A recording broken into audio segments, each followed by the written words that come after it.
to the program. I'm Lana Kay. Well, here we are at the beginning of another year. Have any of you out there wondered what's in store for us in 2012? Well, I know I have. And if you have, then you're in luck because our guest has some predictions she's going to share with us at the end of the program. So please welcome Psychic Jill to our show. Welcome, Jill. Thank you, Lana. Many of you may recognize Jill. She's lived in Fort Thomas. She lives in Fort Thomas, and she has been a psychic for over 20 years, and she's also entertained callers on various radio shows for over 10. Yeah. So if you don't recognize her face, you may recognize her voice. So Jill, I'm thrilled to have you with us today. Thank you. And I think maybe how we'll start is tell us how you knew that you were a psychic. How did it begin, Jill? I have been psychic my entire life, ever since I can remember.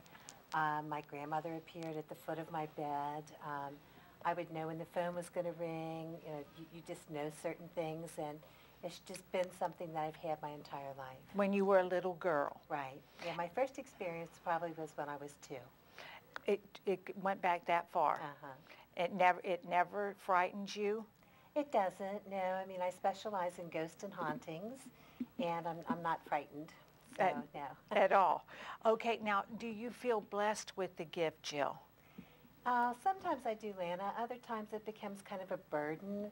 I mean, I don't watch the news. I don't read the newspaper. I've watched news before, and they'll cut in and say something, and, you know, I see more to the story. Somebody's missing, but then I'll see, well, they're not missing, they're dead, and they've been dead. So that's a little bit frightening to me sometimes because I know there's nothing I can do about it. Mm-hmm. So, but most of the time I feel very honored that God chose me for a gift. Oh, yes. Oh, yes. So Jill, can you so you really can't turn it off? Like if you see a story, it just starts happening. You can't say, I'm not going there. A lot of times I can control it, like if I go in the grocery or something. I mean, I'm there to shop, but sometimes, you know, I'll look at somebody and I'll think, oh, they're going through a divorce. Oh, that person's feeling this. And I'm like, nope, nope. You know, I just kind of tune it out and just go about my business because otherwise I drive myself crazy. Oh, yes. Oh, yes. Picking up on people all the time. I see. Yeah. Okay, well, psychic phenomena is nothing new, Jill. People predicted the future back in biblical times. Right. David in the Bible was a big visions and dreams, and psychics have been called oracles, prophets, soothsayers, mystics, clairvoyants. So all through history, I mean, there's really nothing new. All through history, there have been people that have had the gift. Right. Would you say? Right. Okay, now, and I think it's human nature to want to know what's going to happen next. Right. I really do. I don't think. And sometimes you're just trying to make a decision. You're trying to. People will come to me because they're trying to make a decision. They need to know something. They want confirmation of what they already feel or know. So usually, you know, you'll go to a psychic because you have specific questions that you want to ask or know about. Okay, now, especially when they're not where they want to be. Right. Wouldn't you say, like, shall I take this job? Right. Is this the right guy? Things of that nature. Right. It's especially people that, okay, now remember the magic 8 balls, Jill? Those were so cute. I remember in junior high, they were black 8 balls, go back in time with us. They had the 8 on it, a liquid inside, and we'd shake them up, and then we'd turn them up, and they'd say, or will we marry so-and-so?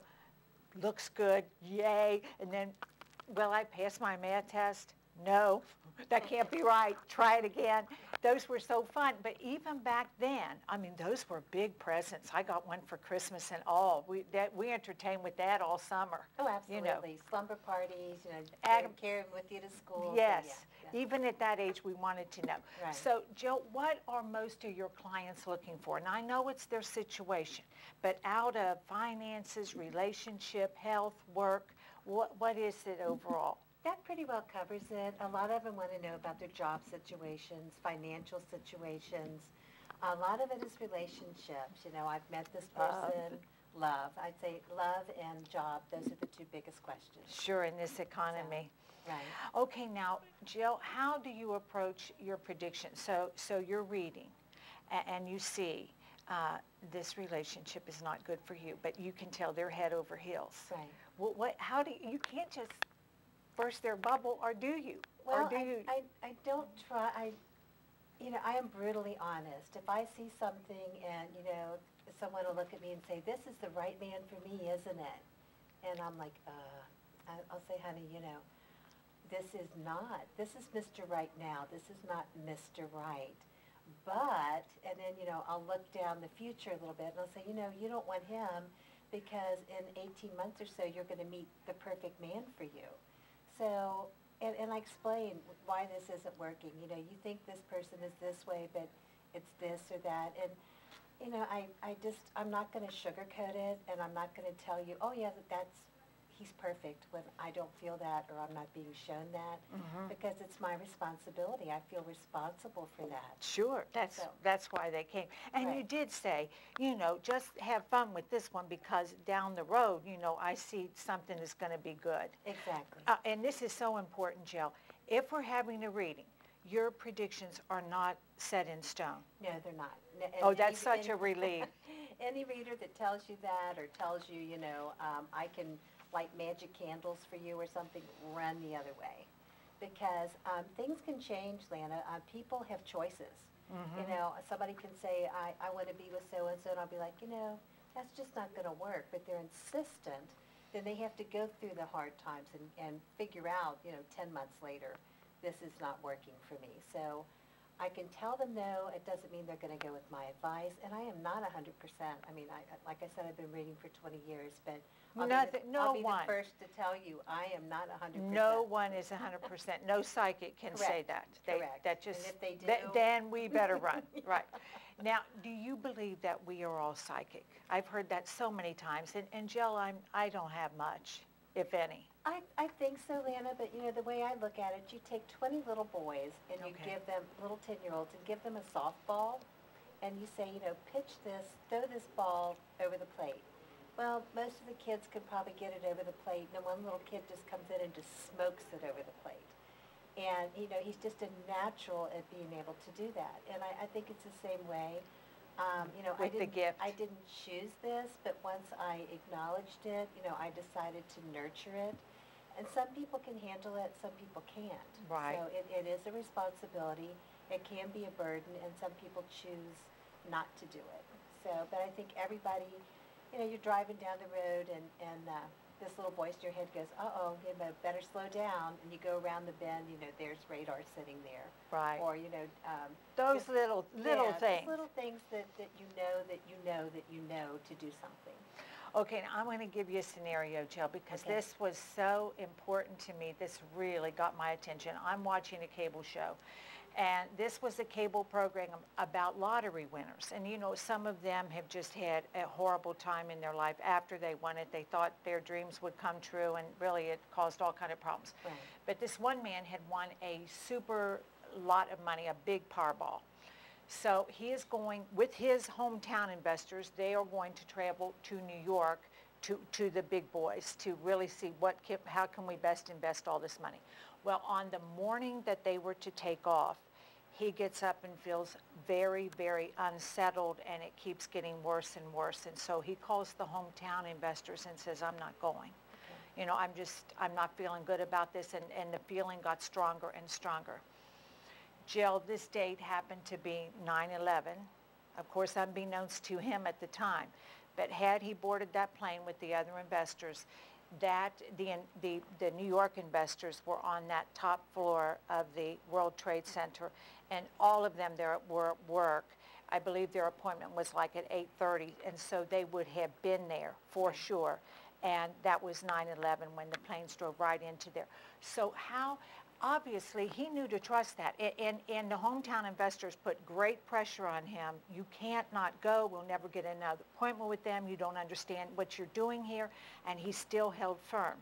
So how can we know just a case of nerves versus don't do it? I think in that instance, we all have that small voice. We all have a spirit guide. We all have an angel that God has assigned to us.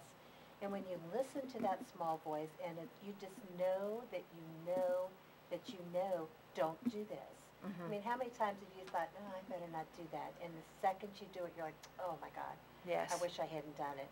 But, someone was watching over him. That was divine intervention. and he stuck to I it. believe so, that. I think that's a good thing. And, we could save ourselves so much trouble if we would just listen to God's voice sometimes and get still and pay attention. Even if we get to the gate and we have that gut feeling, go back. Many Exactly. times, I've heard so many people that were ready to walk down the aisle and they felt so invested in the wedding. Right. All the invitations were sent. I can't back out, but they knew for sure this Right. was not the right thing to do. And Exactly. under pressure, they did it, and just a big mess, divorce, bad feelings. Absolutely. Yeah, when that small little voice talks to you, Then you have to listen. Then we listen. Right. Okay. Now, okay, so many of us have thought of someone out of the blue. And then, of course, we run into them. We turn the corner, and there they are.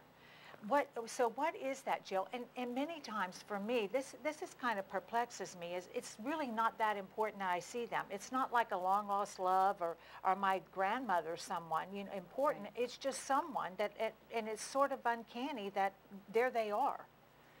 Well, when that happens, a lot of times you have to remember that we travel in soul groups, and we travel anywhere from 500 to 1,000 people that we have had previous lives with or past lives with. If you believe in past lives, not everybody does.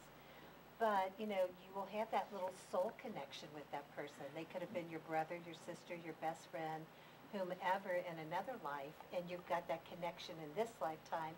Like, have you ever met somebody and you're like, oh my God, I know you. Yes. And you go through, and you don't know where you know them from, but you feel so comfortable.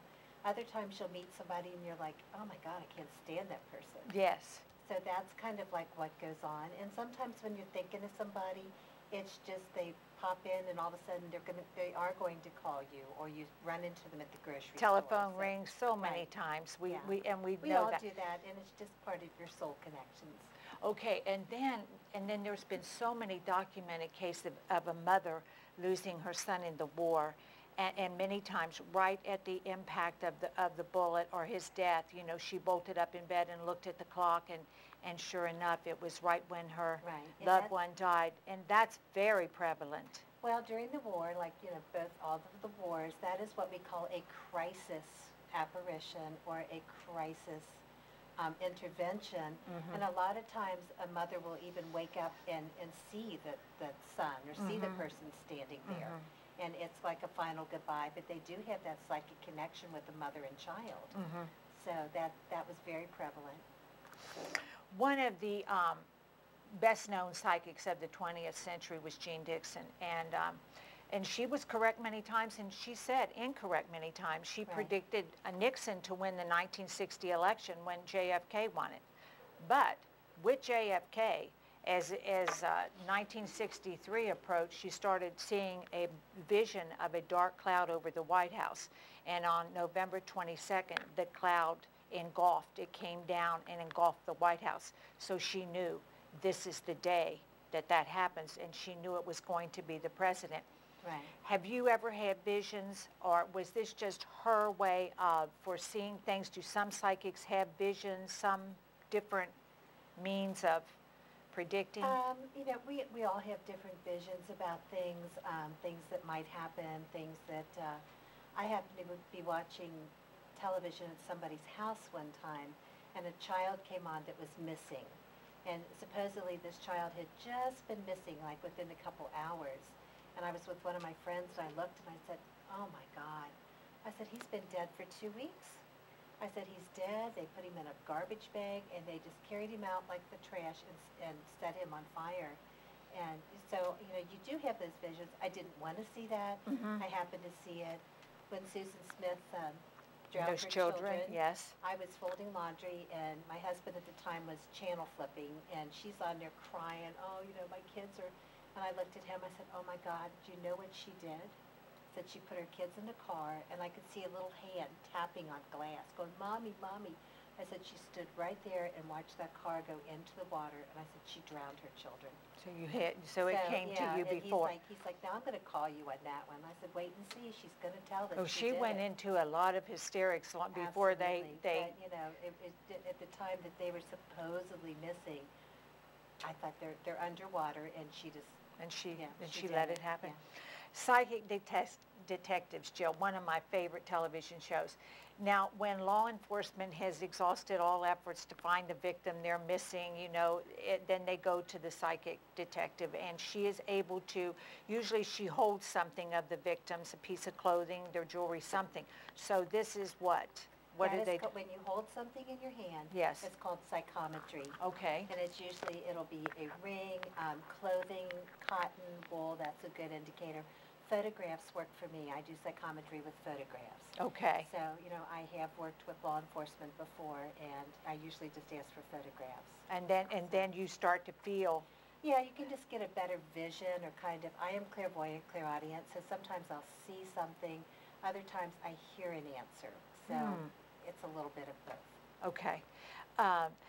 And sometimes I have worried. One case I saw, the detectives became very suspicious of the psychic. Right. Because, and I thought, I don't know how willing I would be, because they said no one but the killer could have known this. Right. And it really put her in a precarious position, and I wasn't sure, how much. I mean, how do you know? How did you see this? How did you know they were wearing a pink robe? Or Exactly. How did you know that there was 5 stab wounds, or whatever it might be?